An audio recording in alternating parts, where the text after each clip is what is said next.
Hey everyone, it's Mark Sargent, and this is my take on Neil deGrasse Tyson. Where do we start with this guy? He is the face of science. He is the face of astronomy. He is the face of space. There's so many things that bug me about him, but we'll get into that in a little bit. Hopefully, I won't take too long with this one. Let's go to the tape, though, and take a quick look at his wiki entry on what they say about him in Wikipedia. Neil deGrasse Tyson, born October 5th, 1958, so currently he's 57, going to turn 58 here in October, is an American astrophysicist, cosmologist, author, and science communicator. Since 1996, he has been the Frederick P. Rose Director of the Hayden Planetarium at the Rose Center for Earth and Space in New York City. The center is part of the American Museum of Natural History, where Tyson founded the Department of Astrophysics in 1997 and has been a research associate in the department since 2003. Born in New York City, Tyson became interested in astronomy at the age of 9 after a visit to the Hayden Planetarium. After graduating from Bronx High School of Science, where he was editor-in-chief of the Physical Science Journal, he completed a bachelor's degree in physics at Harvard in 1980. After receiving a master's degree in astronomy at the University of Texas in Austin in 1983, he earned his master's in 1989 and doctorate all the way in 1991 in astrophysics at Columbia. For the next 3 years, he was a postdoctoral research associate at Princeton. In 1994, he joined the Hayden Planetarium as staff scientist and the Princeton faculty as a visiting research scientist and lecturer. In 1996, he became the director of the planetarium and oversaw the $210 million reconstruction project, which was completed in 2000. From 95 until 2005, Tyson wrote monthly essays in the Universe column for Natural History magazine, some of which were published in his book Death by Black Hole in 2007. During the same period, he wrote a monthly column in Stardate magazine answering questions about the universe under the pen name Merlin. Material from the column appeared in his books Merlin's Tour of the Universe and Just Visiting This Planet. Tyson served on the 2001 Government Commission on the Future of the U.S. Aerospace Industry. Don't think that's a small achievement. And the 2004 Moon, Mars, and Beyond Commission, which means he is about as thick into it as you can imagine. He was awarded the NASA Distinguished Public Service Medal in the same year. From 2006 to 2011, he hosted the television show Nova Science Now on PBS. Since 2009, Tyson hosted the weekly podcast Star Talk. A spin-off, also called Star Talk, began airing on National Geographic in 2015. In 2014, he hosted the television series Cosmos, excuse me, a Space-Time Odyssey, a successor to Carl Sagan's 1980 series Cosmos, A Personal Voyage. The United States National Academy of Sciences awarded Tyson the Public Welfare Medal in 2015 for his extraordinary role in exciting the public about the wonders of science. Okay, now that you heard that, and we'll go over some more of his accolades. He is the only face of science. He is the one that they push out in front of the cameras because of all his traits. Yes, he has written books. Yes, he has been published. But of all his traits, his public speaking ability is his most prominent. And the mainstream media has been cultivating it for years. He has no replacement. He has no understudy. If you think of what they say about stage actors, who's the understudy for who, there is nobody to follow this guy. He didn't just replace Carl Sagan, the whole billions and billions thing. No, he superseded him in many ways because his stage presence was so natural. I've called him several times on different interviews a cross between Bill Cosby and Sinbad the comedian, because he's exactly that. He looks good on camera. He's animated. He articulates well. He comes up with some interesting analogies here and there. He doesn't necessarily dumb it down for the public, but he also toes the party line. He is a huge... I'm looking at the picture in his wiki thing where he actually hosted the 40th anniversary celebration of Apollo 11 at the National Air and Space Museum in 2009. And you bet if we make it to 2019 without any incidents, he will be hosting the 50th anniversary of that as well. He is... Where did he get himself in trouble with flat Earth? Well, he talks a lot. He talks everywhere. He has got, and I'm scrolling back and forth here in the wiki entry because there's so much stuff on him. He's got honorary doctorates from pushing 20 different universities. In fact, I think it is 20 different. I mean, everything from York College, Rampano College, Dominican College, University of Richmond, Bloomfield, Northeastern, Staten Island, Pace University. It just goes on and on and on. He's gotten pretty much an honorary doctorate every year since 2004. 2006, 2007, two honorary doctorates in 2007, one in 2008, three in 2010, two in 2012, and one in 2015. He hasn't gotten one this year, but hey, it's early. Uh, he got himself into trouble because he talks a lot, and he went, look him up. He was on stage at one of these colleges and was talking about how he, thought the world was actually pear-shaped. It was an oblate spheroid, and that's where the trouble started for him. Because an oblate spheroid, if you look that up on Wiki or any other thing, it's very, very clear. You type in, like in Google, type in oblate spheroid and click on images. It's very, very clear what it looks like. It's not a perfect sphere by any stretch. In fact, it's a squished basketball, where it looks like it's half flattened, where it's very narrow and very wide. And he didn't put a disclaimer on that.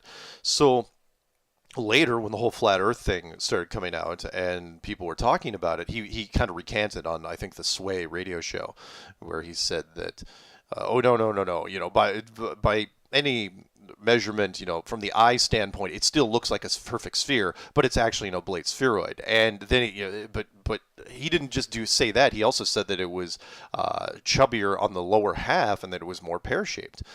Very, very easy. He was very specific about that. And yet, every photo that came from NASA, and we're talking very, very few, but the ones in bright sunlight or not bright sunlight, including Google Earth, are perfect spheres. I mean, Google Earth, as far as I know, is a perfect sphere all the way down to the pixel. So why is he saying that it's an oblate spheroid and it's pear-shaped? You can't backtrack from that. Everything on the internet sticks.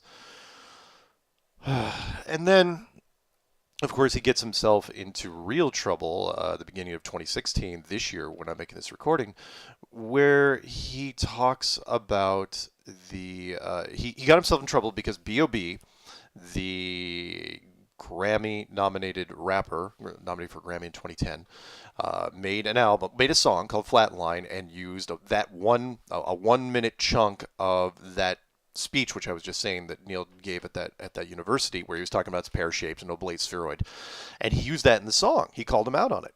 And there was enough outrage in the scientific community that Neil was getting contacted and said, look, you got to respond to this guy. So Neil deGrasse Tyson's nephew, who is a amateur rapper, he created a song for Neil, and Neil didn't rap in it. He's too good for that.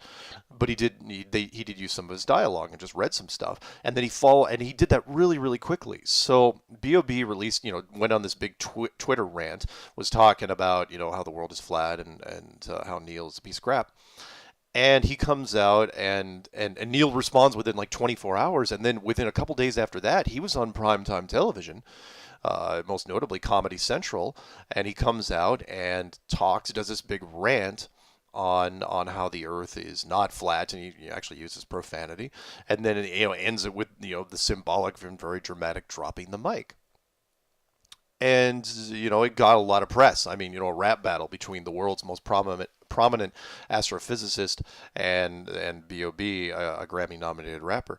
It's the weirdest story I've heard in years, and yet Neil is part of that. Now, you would think, being that he is in the public eye a lot, that he, being an astrophysicist, because science does not like to dignify themselves with lower base media material, you would think that he would just stay away from that and ignore it and let this story die down. But no, he absolutely jumped into this thing head first, like he had something at stake.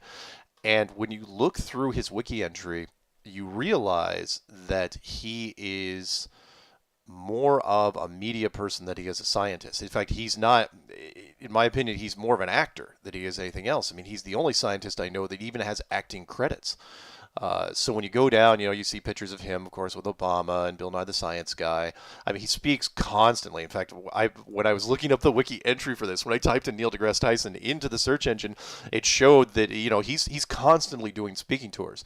He's going to be down here in Seattle, the Paramount Theater, in September. You could buy tickets to go see him. He tours all over the place. All he does is promote science because nonstop, 24/7, because he is the only face of science. So let's see here.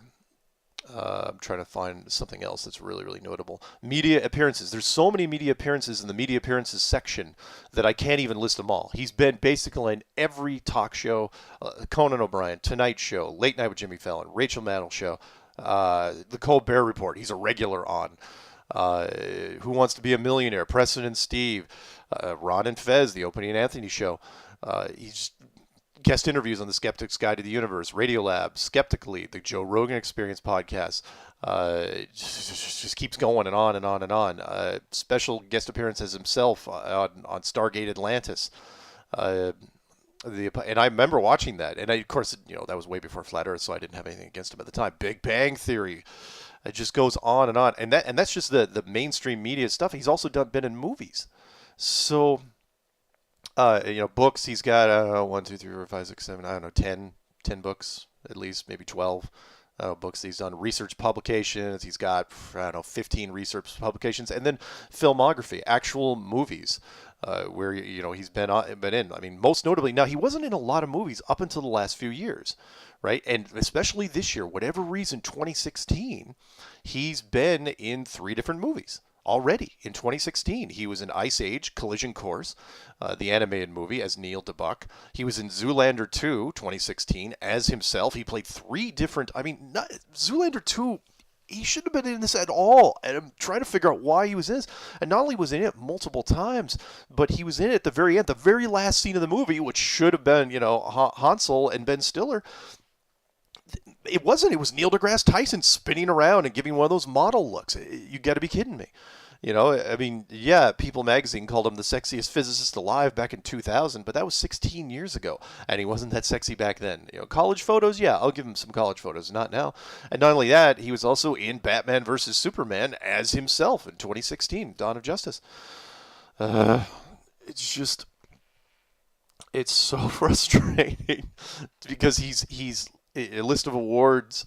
He's gotten, I don't know, the NASA Distinguished Public Service Medal in 2004, the Science Writing Award in 2005, the Klopstig Memorial Award in 2007. They can't get him off of television, off of media. That's what he's there for. And what I mean is, when he finally goes away, I don't think this is by accident here, when he goes away, there is literally no one who could take his place. I am not encouraging that somebody run him over in a crosswalk. But wow, nobody can fill his shoes when it comes to him fighting against. He's also the big fight against religion. He is not shy about saying that religion, he's done everything but say that religion has no place in this world. That science is the future and science is the way, and that everyone should bow down to science. And he did that famous quote where he said that science is right whether you believe in it or not. And I will go off on a big rant on a whole nother section about science blunders, but I'd love to, and he doesn't debate anybody. That's the other thing. He does not debate ever anyone. You don't see him debating against people. Don't know why exactly. Well, I do know why, and that is, in someone like that, you want him to have his best face forward, and he is the media's shining icon. You don't want anything to tarnish that. You don't want to put him against somebody who can debate him and possibly win or gain ground, because that puts this massive credibility that that they built around him at risk, and they're not going to do it. As far as science is right, whether you believe in it or not, I come back and say, really? So what about all those times that science was wrong? Like when, especially in the corporate sector, when they're creating things, like were they right about, lead paint, lead gasoline, DDT, asbestos? Oh, I don't know. How about all those scientists did the research and went on television and said that cigarettes don't hurt you at all, followed by another group of scientists that were hired by the insurance industry that said, oh, actually, cigarettes do kill you. What about those guys? I'll do a rant eventually if he wants to have some fun. Before I actually do the rant, look up one of my favorite science blunders is called the Radium Girls, Radium. The fact that we made radioactive paint. I'm not going to go into it right now, but I'd love to bring that up to him. Say, yeah, we made radioactive paint. And put it on things and expose people to that. Where was science then? Science makes leaps of faith without doing the proper research. I'll use the pharmaceutical industry, which I already did the rant on, and that is, we know there are conflicts with all the drugs, all the vaccines, the huge amount of vaccines that are out there now. We know there are conflicts between some of them, and science has just kind of glossed over it and let people, all these kids, there is an autism connection, no question, and nobody can talk about it because pharmaceutical is paying a lot of money to try to suppress this thing, and it's just so frustrating. But back to Neil. He's the rapper thing that he got in trouble with, and he's still out there now. The reason why I'm doing this rant now is because he is now back on television talking about, because this flat earth thing isn't going away, and he knows this. And we'll segue into the end after this. I promise I don't want to keep going because I could just talk about this guy all day. I hate him. And that is, he's back on television now saying that the whole reason we're talking about flat earth, still talking about flat earth, is because the United States education system has failed us. Even though the education, there's lots of people all around the world that are talking about the flat earth movement, he's going to pin it on the United States education system. Why? Because they actually brought it. It's not like the education system said, well, we thought it was, flat for thousands of years, and we only recently, thought that it was round because science pushed that on us. No, the education system fell in line. And the education system was, here's the globe over the corner. We've known it for 500 years. We know it to be true. We know that NASA is real. We know that the Apollo missions were real, and everything about the space program is completely real. The education system has never taken the flat position, ever. So why is he even bringing it up? He's bringing it up because I believe they still want to get caught by this. And I'll end my rant on this note. Think of it like this. He comes on Comedy Central, and please do watch the video again if you get the chance. He goes on Comedy Central, and he's trying to do a rant, to a live studio audience about how BOB is wrong. He really tailored the whole thing to BOB. But the arguments that he brought, and I'll use a Tiger Woods reference here, he did not bring his A game. He barely even brought his B game. Meaning, if I was him and I wanted to go on television and convince people, just drop the hammer and say, look, this thing is absolutely a sphere and everybody should, there should be no doubt. The first thing you're going to do, look, a picture is worth 1,000 words and video is worth even more than that. So the first thing I would do is I would come out and I'd show 10 seconds of the a video of the Himawara satellite, Himawara, the Japanese JAXA, supposedly the geostationary satellite that's hover above the Earth. Take some wonderful high-resolution photos. Of course, they're all fake, but the studio audience is going to know it better. Show 10 seconds of that and say, look, that's what it is. That's what a satellite picture of Earth is. But he didn't. Not only did that, he didn't use any still shots. Why not use some of the still shots from 2015 or the still shot from the moon transit in front of the Earth from that satellite that was supposedly conveniently 1 million miles away that was just in the right position? Why not use any shots from that? Not only did he use no video and no still shots, he didn't use even no graphics. I mean, you've got full-blown Hollywood behind you here. Well, he could have easily had someone come up with a slick little graphic thing, so every word he said, because if it was all scripted, he was reading a teleprompter, everything he said could have been, reinforced with some punchy graphics, so a lot of pop to it. And he didn't. He didn't do any of that stuff. Why not? In fact, the story that he rattled off, and the audience was being coached. The audience didn't know anything. I mean, he lost them in the first 15 seconds. In fact, if you asked anybody now what exactly he talked about when he was on stage, no one's going to remember because it was all about perspective and distances, and he was using math at the end and some science terms that the average mouth breather on the street isn't going to understand. So why did he do that? Why not dumb it down for the general public? He was on Comedy Central. I mean, you've got a lot of mouth-breathing troglodytes watching, that network. So why not dumb it down for them? Reinforce it and just drop it and be done. because I think he wanted to they want to get caught deliberately. That is my big thing. It's like, yeah, I don't like Neil deGrasse Tyson because he is this public figure and the face of science. He is the mortal enemy of flat Earth, no question. But he's also, it seems to be pretending to be the mortal enemy of it because he's not giving it his best stuff. He's not bringing his best stuff to the table. He could absolutely argue with all sorts of fun things against the flat Earth, and he's not doing it. He's giving the weakest arguments he could possibly do it to still remain credible, and I don't know why. Other than it looks like they're trying to keep this topic in the media, trying to almost like they're trying to bait people into debating. But again, he doesn't debate, so it's really, really fascinating to see what he does. And again, just this week he's back on on camera every chance he gets talking because people won't let this flat Earth thing die. And I don't think he and his handlers want it to die. Make no mistake, he is not this independent lone wolf physicist, or I'm sorry, astrophysicist that the science community hates him, personally because he has way too much media stuff. I mean, secretly they don't consider him, he's not even probably one of the top 100 physicists of the world, but he's on camera so much that nobody knows anybody else when it comes to a physicist. And so he's been put out there, and they just keep running him around and keep him in front of the camera at all times. If they had their way, they would have him literally every day on some sort of television program. So yeah, that's my rant about this guy. Look him up when you get a chance, and if you want, I'll see if I can dig up one of his email addresses. Not that it would do you much good, but spread the word. This guy is just he's not necessarily a con man. He's just a puppet that's been cultivated for a long time. Anytime you see you see him with a selfie with Obama or whatever president he's with, because he's been around since '96. You know that he's hooked in deep. Does he know about the flat Earth? Yeah, he probably does. Have they told him everything? Yeah, probably not.